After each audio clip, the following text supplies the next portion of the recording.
तो आप सभी का स्वागत है। और कल पार्लियामेंट में चल रही थी संविधान पर चर्चा, और संविधान पर चर्चा के दौरान आम आदमी पार्टी के सांसद संजय सिंह संविधान पर चर्चा कर रहे थे, संविधान के बारे में बता रहे थे और संविधान के बारे में बहुत सी बातें वो बोल रहे थे, और उसके साथ साथ अपनी दिल्ली की सरकार की उपलब्धियां भी गिना रहे थे।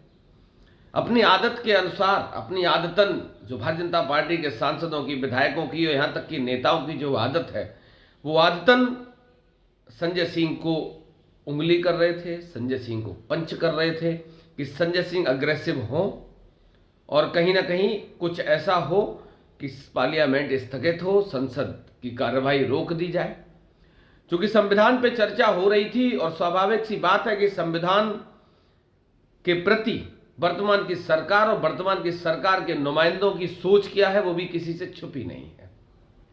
संविधान पे चर्चा हो रही थी, जैसे ही विपक्ष के नेता संजय सिंह बोलने के लिए खड़े हुए तो भारतीय जनता पार्टी के लोगों ने ट्वीट करा, और ट्वीट में ये कहा कि अरविंद केजरीवाल चोर है, अरविंद केजरीवाल चोर है, अरविंद केजरीवाल चोर है।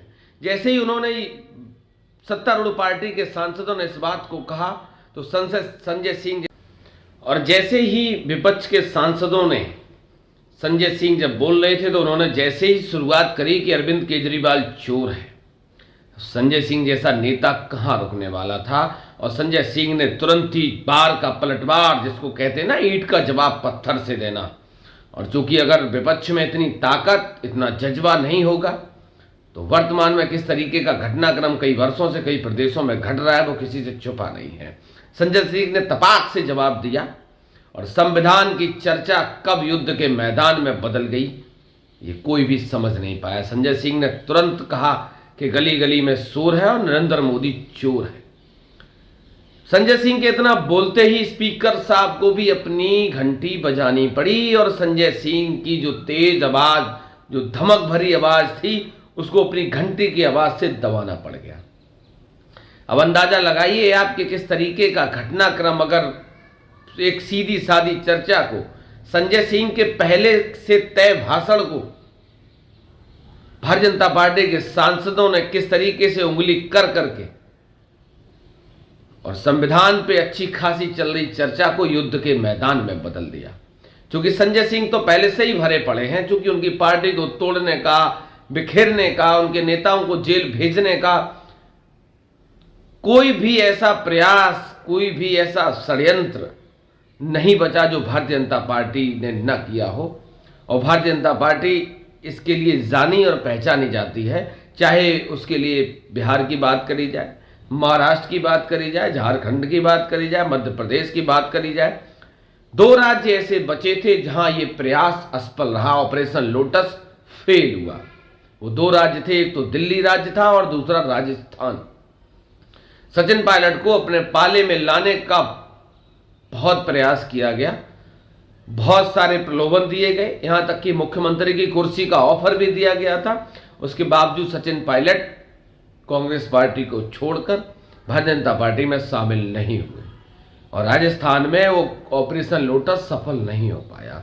उसके जस्ट इतर अगर देखा जाए तो राजस्थान से लगा हुआ मध्य प्रदेश, जहां भारतीय जनता पार्टी ने ज्योतिरादित्य सिंधिया को आसानी से अपने पाले में लाकर बनी हुई सरकार, जनता की चुनी हुई सरकार को बहुत आसानी से गिरा दिया था, और ऑपरेशन लोटस चलाने में कामयाब रहे थे। एक बात और कहना चाहूंगा कि विपक्ष के नेताओं को जिस तरीके से पार्लियामेंट में संसद संभल के मुद्दे पर संसद में अखिलेश यादव ने भारतीय जनता पार्टी को रगड़ा था, उसी अंदाज में संजय सिंह ने कल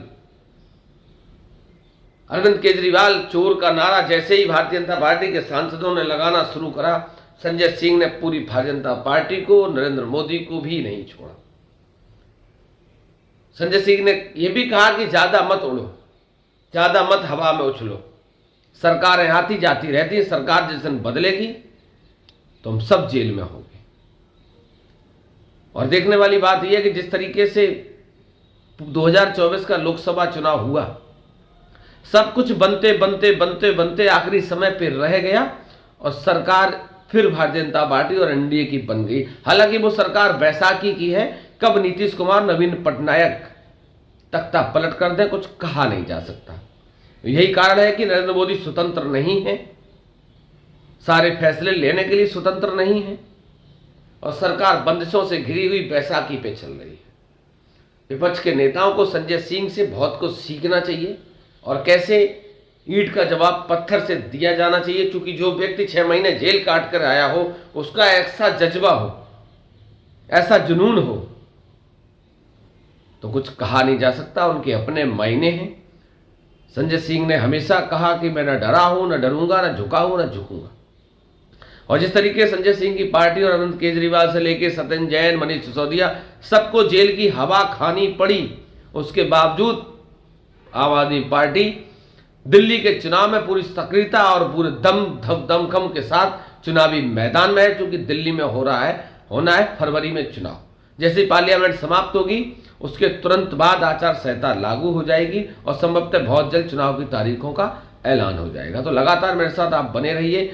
प्रयास रहेगा कि दिल्ली के विधानसभा चुनाव को भी मैं कवर करूं और आप लोगों को दिखाऊं कि वास्तविकता दिल्ली में बीजेपी बनाम आप में किसका पलड़ा इस बार भारी रहने वाला है। अगर आपको लग रहा है कि दिल्ली के चुनाव में आपका थोड़ा सा भी इंटरेस्ट है, क्योंकि वो देश की राजधानी का चुनाव है, तो चैनल को सब्सक्राइब, फॉलो कर लीजिएगा, जिससे कि हमारी हर एक कवरेज, हर एक ग्राउंड रिपोर्टिंग आप तक आसानी से पहुंच जाए। बहुत बहुत धन्यवाद।